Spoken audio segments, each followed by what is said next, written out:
Hey, today I want to give you 7 things you must avoid if your goal is to speak English fluently. You must avoid these 7 things. Do you want to know what they are? Well then, I'm teacher Tiffani. Let's jump right in. The very first thing you must avoid, my friend, is using Google Translate exclusively. Listen very closely. You must avoid using Google Translate exclusively, all the time, for everything. This will inhibit you from becoming a fluent English speaker. You're probably asking why. Isn't it great? Here's the first reason why. Lack of context. You see, Google Translate may not provide you with accurate translations because it doesn't know the context. There are so many things when you're learning a language that are connected to culture, connected to a specific context. So if you're only translating word for word based on Google Translate, it won't help you in the way that you need. The second reason is right here. Limited vocabulary. It often gives you literal translations, which may not cover the full range of meanings. For example, wow, there's an idiom in English, piece of cake. That's an idiom. It has nothing to do with food. It's actually talking about something being extremely easy. But if you put piece of cake into Google Translate, it's going to translate the literal words. Oh, a piece of cake. So you have to be careful because, again, limited vocabulary. Not knowing the context was the first reason. And second, limited vocabulary. The third reason is right here. Incorrect phrasing. It can produce sentences that sound unnatural to native speakers. Listen, this happened to me. You know that I learned Korean when I was living in Korea. I speak Korean. And I would use Google Translate as well. It's not bad. We're just talking about using it exclusively, meaning all the time in every situation. And I would use Google Translate, but then when I'd go and speak to my friends, or even when I turned a paper into my professor that had a portion that was actually translated by Google Translate, they would say, this sounds awkward. This sounds weird. This doesn't sound natural. So you must be careful. You need to avoid using Google Translate exclusively if your goal is to speak English fluently. Here's the second thing you must avoid if your goal is to speak English fluently. You must avoid translating word for word from your native language. In other words, transliterating. Don't translate word for word. It's so funny. When I was living in Korea and learning Korean, I realized that in Korean there were so many words that had deep meanings. There'd be one word that means so many things, but in order to translate that one word into English, I'd need to use 10, 15, or 20 words. So you have to be careful not to translate word for word. Here is reason number 1. Contextual meaning. In other words, translating word for word may not convey the intended meaning in English. You might not get the real meaning if you translate word for word. The second reason is you have to remember awkward phrasing. It often results in awkward and unnatural sounding sentences when you translate word for word. Your goal is to be able to express your ideas, express your thoughts. Your thoughts might be different in another language if you translate word for word. People might misunderstand, so you have to avoid this. And also, difficulty in comprehension. Native speakers may find it hard to understand transliterations. Again, going back to the first example, piece of cake. If you translate that, people will look at you and say, so you want food? I'm confused. So you have to avoid translating word for word. Remember, we're talking about being fluent in English and getting to that point. In order to get there, you have to avoid these 7 things. Now remember, what you're learning, you'll be able to practice and review by downloading the English with Tiffani app. So don't forget to download it. The link is right in the description. Let's move on to the third thing you must avoid. The very third thing you must avoid is a monotone voice. You caught it, right? Immediately when I switched to a monotone voice, sounding the same, not going up, not going down. You have to avoid a monotone voice. Here's reason number 1. You already caught it when I spoke with a monotone voice. Clarity. You see, using intonation and stress patterns helps convey your message clearly.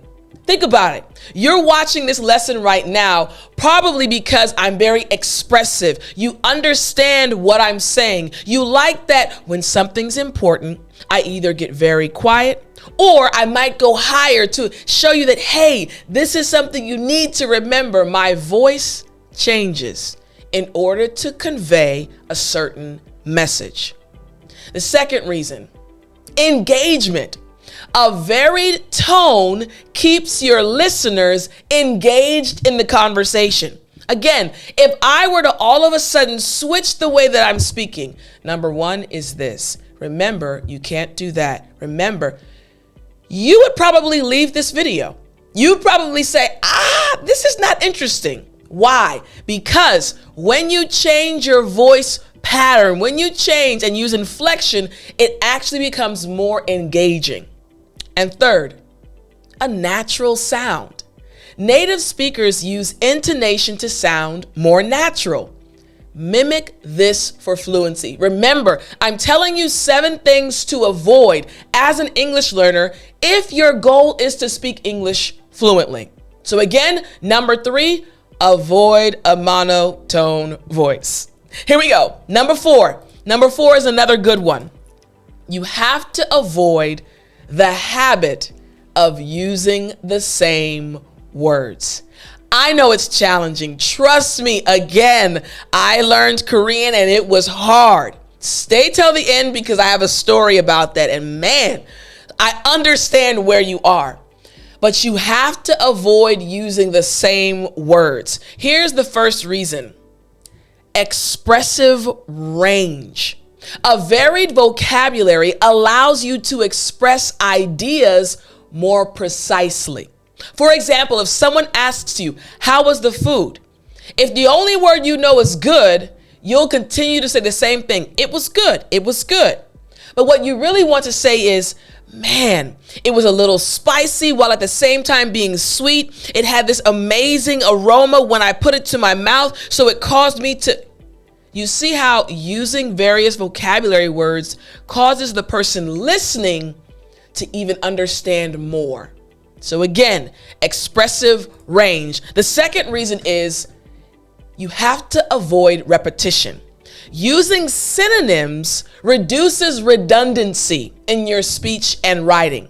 If you're writing something in English and you only know a few words and you keep using them over and over, it gets repetitive. It becomes redundant.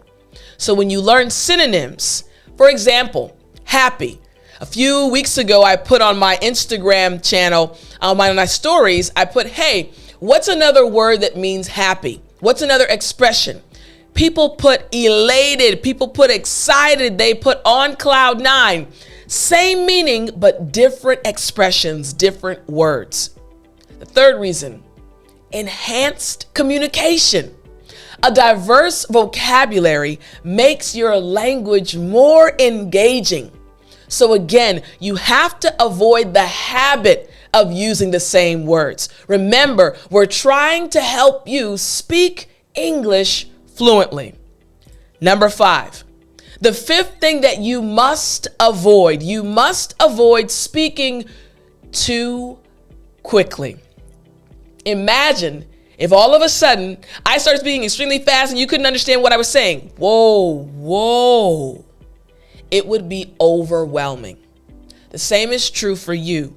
as an English learner, you must avoid speaking too quickly. Sometimes this happens when you get nervous. So, reason number 1, clarity. Again, speaking at a moderate pace ensures that your words are clear and understood. It's okay. Take your time and state your point. The second reason, reduced miscommunication. Slower speech reduces the chances of miscommunication. People understand what you're saying. They won't miss your point if you control your pace. And also, confidence. Speaking slowly helps build confidence in your articulation. Notice how I purposely started speaking a little slower as I was explaining the reasons. Why?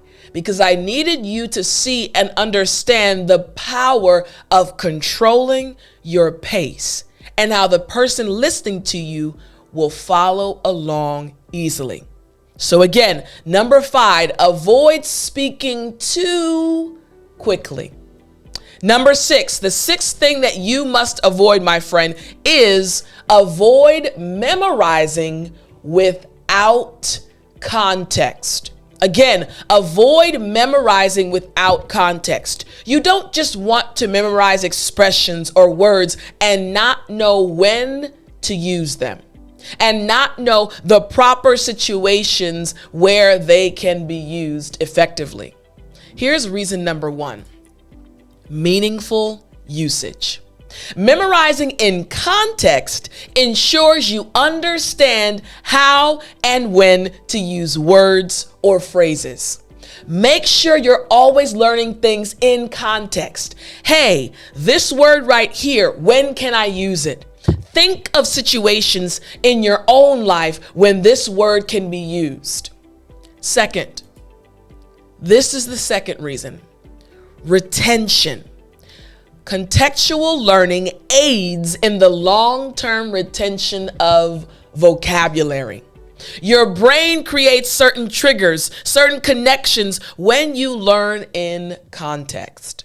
And finally, natural fluency. Contextual knowledge leads to more natural and fluent conversations. Remember, we're talking about helping you speak English fluently. When you avoid these things, your English will start to improve. So number 6, avoid memorizing without context. And number 7, I want you to remember this, please. Number 7, avoid overthinking. Listen, I understand. I've been where you are. I'm going to tell you a story. Overthinking, you have to avoid it. Worrying about, hey, was this right? Was that wrong? Did I make a mistake? Stop. Reason number 1, natural flow. Overthinking can disrupt the natural flow of conversation. Stop worrying about making mistakes. Second, increased fluency. Relaxing and speaking without overthinking can lead to improved fluency. And finally, reduced anxiety. Overcoming overthinking reduces anxiety when speaking. You have to stop worrying. You have to stop thinking about what other people are thinking about your English speaking skills. Don't overthink.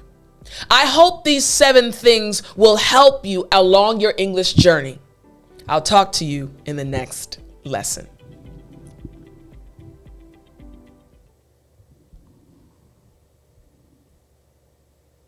You still there? You know what time it is. It's story time. Hey, I said it's story time. All right. I want to tell you more of a serious story today. I was in Korea last month and I experienced something that I'm sure you have experienced many times. So I want to tell you my experience because I want you to understand that I know how you feel. I know the challenges you experience as an English learner. So I went to South Korea to visit my friend. And of course, I knew that I was going to have to speak Korean. But let me set the stage for you. I was in Korea for about 10 years. I came back to America the latter part of 2018. Since 2018, I've been a full-time English teacher. Every day, outside of the weekends, I am teaching English. I am focusing on lessons to help you as an English learner improve your English. From morning until evening, I am focused on English. So what happens when you don't practice regularly? What happens when you're not consistently reviewing the language that you're studying? You guessed it. Your speaking skills start to decline. And that's exactly what happened to me. When I went to Korea, now my understanding, I could understand what everyone was saying. But when I went to speak, it wasn't coming out as fluently as it had been in the past. I wasn't able to remember words quickly. Words that I knew, simple words, were not coming to my mind. And there was a level of frustration that I experienced with myself. And I started speaking to myself, Tiff, how did you forget that? How can you not express yourself? And I would feel uncomfortable in certain situations. I would get a little shy, and I'm not a shy person. I would get nervous. And in those moments, I would think to myself, this is what my students experience on a regular basis. So I said to myself, Tiff, if you don't want to be in this situation, you also have to start reviewing consistently. No, I don't live in Korea anymore. No, there aren't people around me that speak Korean fluently, but that doesn't matter. So I purchased a Korean Bible. Well, actually, my friend bought it for me. I was going to buy it. She said, no, I want to give it to you as a gift. I bought a Korean Bible, and I said, I am going to read this every day out loud. Why? Because I'm teaching you how to improve your English fluency. I'm teaching you how to be consistent. And I'm on the opposite side. Learning a language fluent, being able to speak it fluently, and then experiencing this period of not speaking it at all. And now trying to restart my engine. You're going to experience that even if it's not now, you're going to experience it in the future. I want to be an example for you. So the frustration, it was not a good feeling. It was not a good feeling. But it was a reminder that if I go back and consistently review, my speaking skills will come back. So I just wanted you to know that your teacher understands what you go through. I understand how you feel. And I also am going to start being consistent with my Korean studies and pick it up once again. So hopefully this inspired you. Hopefully this lets you know that, hey, I'm with you. I understand where you are. I'll talk to you in the next lesson.